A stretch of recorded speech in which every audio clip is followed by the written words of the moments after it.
Matriks adalah susunan bilangan berbentuk persegi atau persegi panjang yang terdiri atas baris-baris dan kolom-kolom. Susunan bilangan itu diletakkan di dalam kurung biasa atau kurung siku. Banyaknya baris dalam kolom disebut ordo matriks.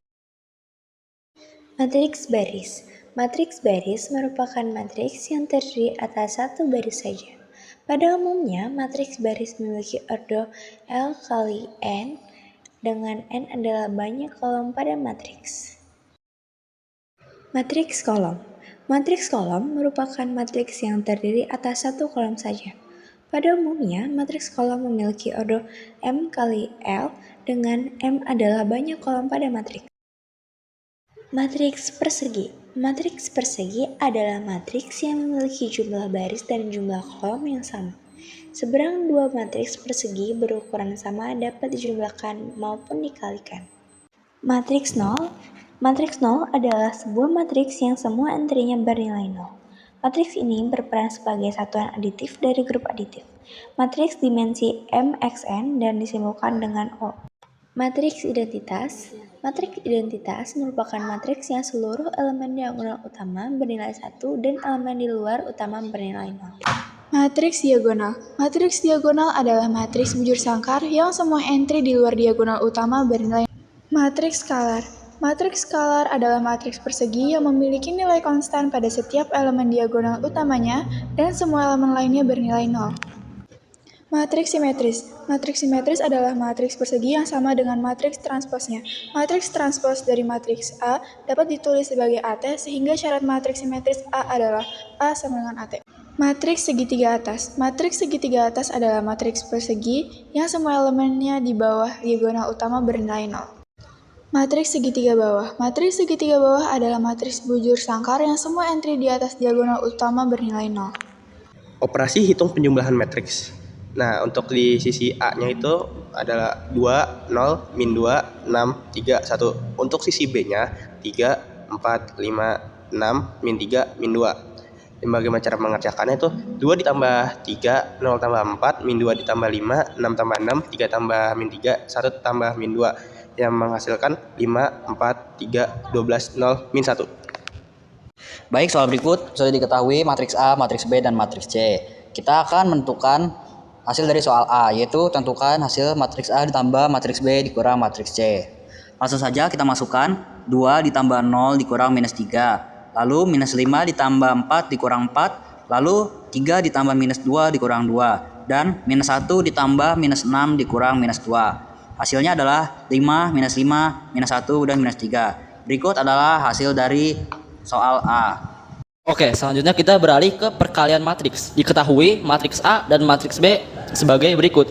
Diberikan dua kelompok matriks, yaitu matriks A adalah 4, 5, 2, 6 dan matriks B adalah 1, 2, 3, 4. Dan untuk soalnya kita disuruh mencari hitunglah A dikali B.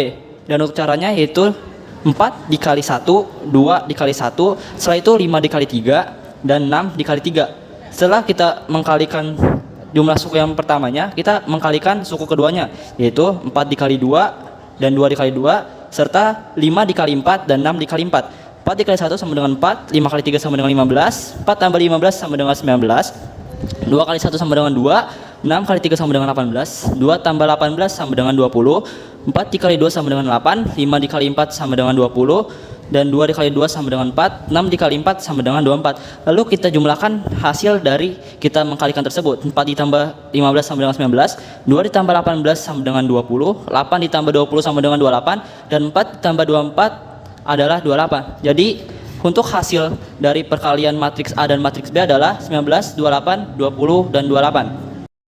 Matriks. Untuk determinan matriks ordo 2 kali 2 bisa diambil contoh sebagai berikut. A besar sama dengan A, B, C, D, maka determinannya adalah A dikali D dikurang B dikali C. Untuk contohnya, A sama dengan 2, min 3, 5, dan 6. Maka determinan A sama dengan 12 dikurang min 15, yang hasilnya adalah 27. Untuk ordo 3 kali 3, sebagai contoh, B sama dengan 1, 4, 5, min 2, 3, min 3, min 1, min 1, dan 2.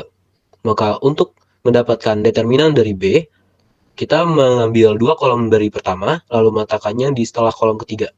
lalu ditarik garis diagonal dari kiri atas ke kiri bawah, lalu dilanjutkan hingga ke paling pojok. Setelah sudah, tarik diagonal dari kanan atas ke kiri bawah, misal 5, 3, dan min 1, lalu dilanjutkan hingga ke angka paling ujung. Setelah kita mendapatkan total dari tiap garis tersebut dikalikan, misal 1, 3, dan 2, maka hasilnya adalah 6. Maka setiap garis serong kanan akan dikurang dengan garis serong kiri. Sebagai contoh adalah 6 tambah 12 tambah 10 dikurang minus 15 tambah 3 dikurang 16. Yang hasilnya adalah 28 dikurang minus 28 yang menghasilkan 56. Ya, selanjutnya kita akan mencari kofaktornya. Nah, kita akan ke pengertiannya dulu. Determinan matriks yang diperoleh dan menghilangkan baris dan kolom dalam matriks yang memuat elemen tersebut lalu mengalikannya dengan plus 1 atau min 1 sesuai dengan posisi elemen tersebut. Nah, sebagai contoh di sini kita bakal ambil yaitu min 4-nya. Maka kita akan dapatkan min 2, min 3, 4, dan min 1. Nah, lalu kita akan mengkalikan silang. Min 2 dikalikan dengan min 1 yang hasilnya 2, dan 4 dikalikan dengan min 3 yang hasilnya min 12. Lalu karena min ketemu min sama dengan plus, maka 2 ditambah 12 sama dengan 14. Baik, soal berikut ditanya tentukan inverse dari matriks A. Langkah pertama adalah kita cari determinan terlebih dahulu. Kita tulis matriksnya, lalu kita tambahkan dua kolom matriks tersebut. Setelah dibuat seperti ini, kita buat diagonal untuk mengalihkan 3 kali 1, 3 kali 2, hasilnya 6. Lalu ditambah 1 kali 1, 1 kali 6, hasilnya 6. Lalu 0 kali 2, lalu 0 kali 2, hasilnya tetap 0. Lalu mengalih ke samping kiri, 6 kali 1, 6, 6 kali 0, 0. Lalu ditambah 2 kali 1, 2, 2 kali 3, 6. Lalu ditambah lagi 2 kali 2, 4, 4 kali 1, 4. Lalu kita bisa selesaikan hitungannya. 6 tambah 6 tambah 0 sama dengan 12, dikurang 0 tambah 6 tambah 4, 10. 12 dikurang 10 sama dengan 2. Determinannya sudah ketemu, langkah kedua kita cari kofaktornya. Lalu kita mencari kofaktor baris 1. Caranya dengan menutup baris 1 dan menutup kolom 1. Hasilnya 11, 22. Lalu berikutnya yang B 21, 62. Yang C 21, 62, dan seterusnya. Lalu kita lanjut dengan menghitung determinannya dengan cara 1 kali 2 dikurang 1 kali 2 sama dengan 0. Lalu yang B 2 dikali 2 dikurang 1 kali 6, hasilnya min 2. Lalu yang C 2 dikali 2 dikurang 1 dikali 6, hasilnya min 2. Lalu yang D 1 dikali 2 dikurang 0 dikali 2 sama dengan 2. Lalu 3 dikali 2 dikurang 0 dikali 6 sama dengan 6. Lalu yang E 3 dikali 2 dikurang 1 kali 6, hasilnya 0. Lalu 1 dikali 1 dikurang 1 dikali 0 sama dengan 1. Lalu 3 dikali 1 dikurang 2 dikali 0 sama dengan 3. Lalu 3 dikali 1 dikurang 2 dikali 1 sama dengan 1. Lalu lanjut kita tulis 0. Lalu min 2 ketemu minus jadi 2. Terus min 2 ketemu plus tetap menjadi min 2. Lalu min 2 tetap menjadi min 2, dan plus 6 tetap menjadi 6, dan minus 0 menjadi 0. Plus 1 menjadi plus 1, minus 3 menjadi tetap minus 3, dan plus 1 menjadi plus 1. Setelah diketahui kofaktornya, langkah ketiga adalah kita mencari adjoint. Kalau adjoint itu diubah dari baris menjadi kolom dan kolom menjadi baris. Lalu langkah keempat kita masukkan rumusnya, yaitu 1 per determinan dikali adjoint. Lalu langsung saja kita masukkan 1 per determinan tadi adalah 2, dan kita tulis ulang adjointnya. Lalu langsung saja bila kita hitung 0 dikali setengah sama dengan 0, minus 2 dikali setengah minus 1, 1 dikali setengah setengah, 2 dikali setengah 1, 6 dikali setengah 3, minus 3 dikali setengah min 3 per 2, min 2 dikali setengah min 1, 0 dikali setengah 0, dan 1 dikali setengah sama dengan setengah. Berikut adalah bagaimana cara menentukan hasil dari inverse matrix ordo 3 kali 3.